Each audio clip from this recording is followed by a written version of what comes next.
News చూస్తున్నాం. ఇటు వివాదంలో పవన్ కళ్యాణ్ సినిమా ఉస్తాద్ భగత్ సింగ్ మూవీ మొత్తానికైతే వివాదంలో ఉంది. ఇటు దేవి శ్రీ ప్రసాద్ అలాగే ఇటు తమన్ మధ్య చిచ్చు పెట్టింది ఉస్తాద్ భగత్ సింగ్. ఇటు ప్రీ రిలీజ్ ఈవెంట్కు ఇటు దేవి శ్రీ ప్రసాద్ కానీ అలాగే ఇటు తమన్ కానీ వీరిద్దరు కూడా రాలేదు. సినిమాకి ఇటు మ్యూజిక్ డైరెక్టర్గా దేవి శ్రీ పనిచేశాడు.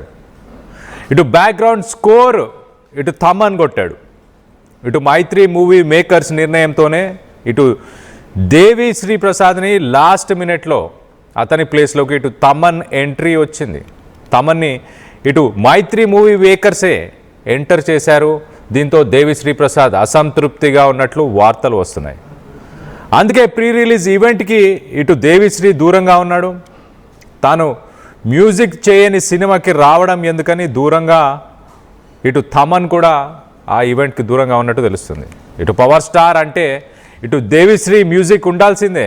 మరో పక్కన ఇటు జల్సా, గబ్బర్ సింగ్, అత్తారింటికి దారేది లాంటి all time blockbusters Devi Sri Prasad ఇచ్చినవే.